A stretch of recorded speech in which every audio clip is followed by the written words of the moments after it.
Hello, this is Mary Kalantzis.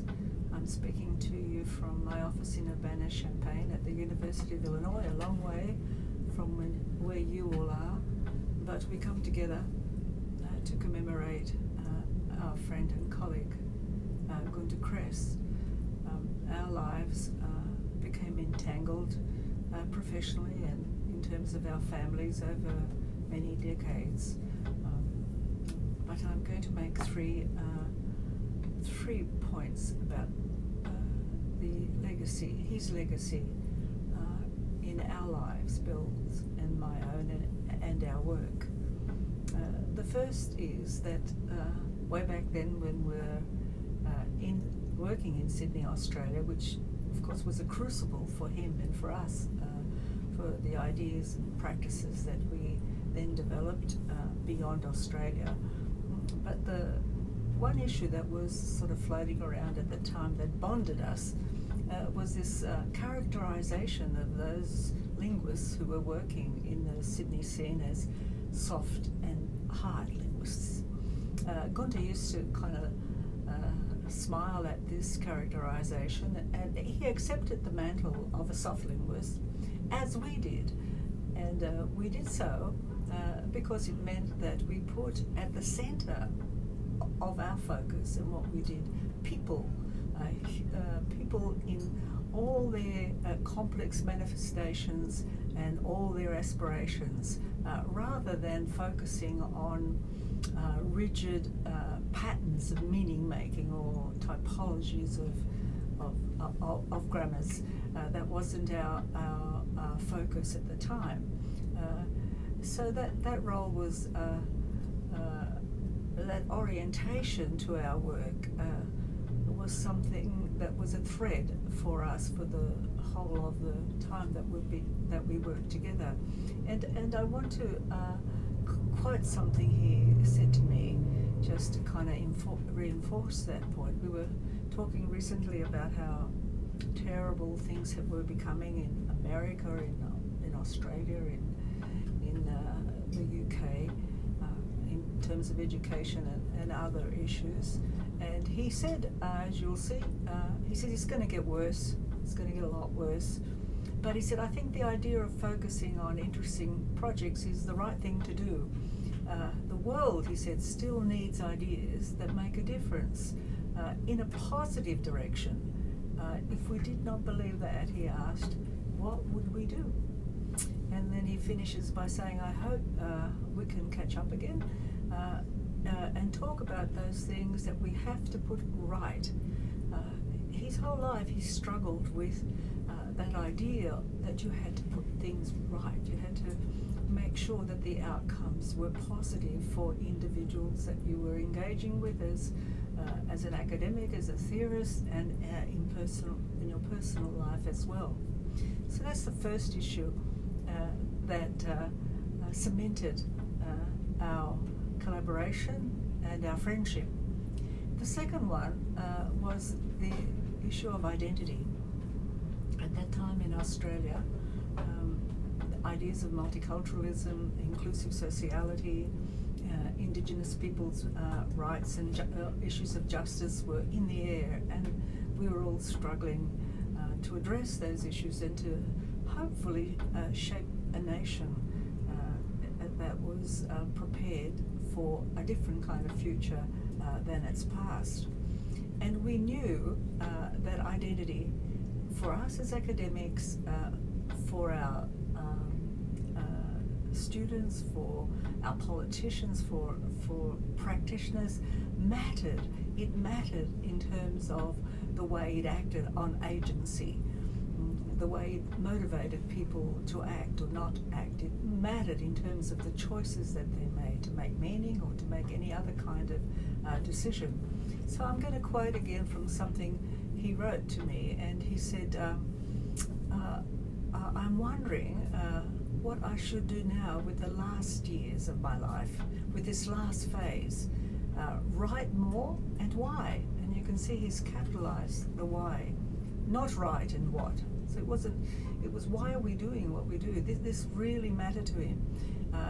And then he says at the bottom of it, of course, is what the hell or who the hell am I? So it matters to us as researchers, it matters as us as academics, as practitioners. Who we are makes a huge difference to how we act and how we choose to be in the world.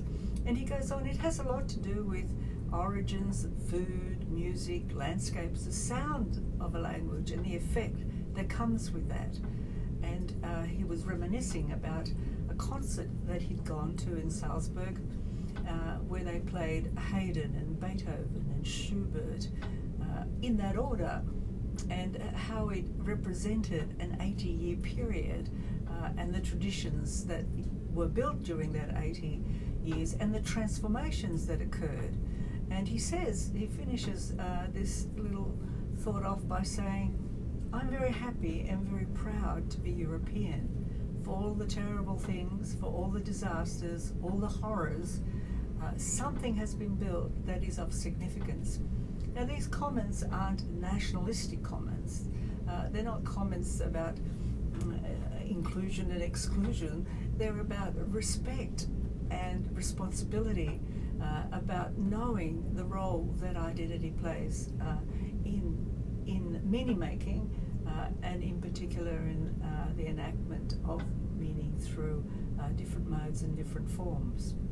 So that's the second point I want to make, that for us, this issue of identity has always and continues to be central to the work that we do.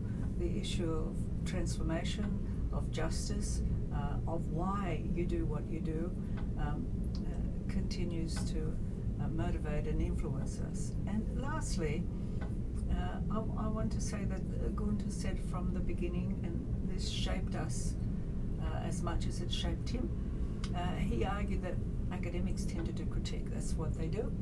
Mostly we're trained to do that, but he would say that critique was about the past and it was judgmental, and what we needed to do was to have an orientation about the future, how you shape the future. And that's how the concept of design took over in his work and in our work, the principles of shaping and choosing purposefully in designing and knowing how meanings are designed by others.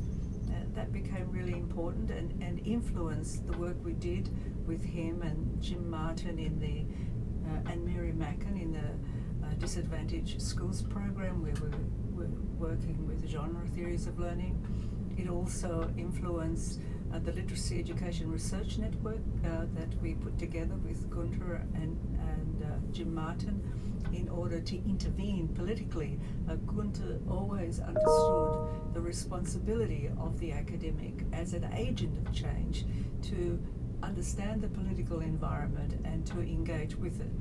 And the Literacy Education Research Network brought together theorists, practitioners, students, bureaucrats to try to work together in order to influence policy and create conditions for learners to achieve their aspirations as learners and workers and citizens.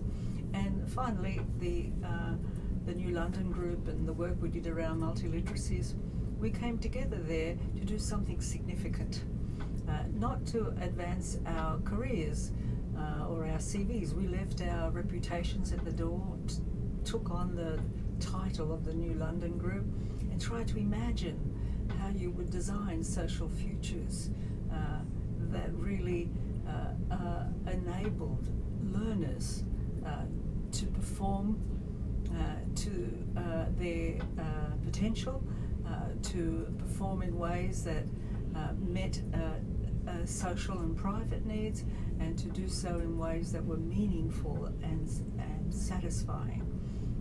That work was done with Jim G. and Courtney Kasdan and Alan and Carmen Luke and Norman Fairclough and Martin Agutter.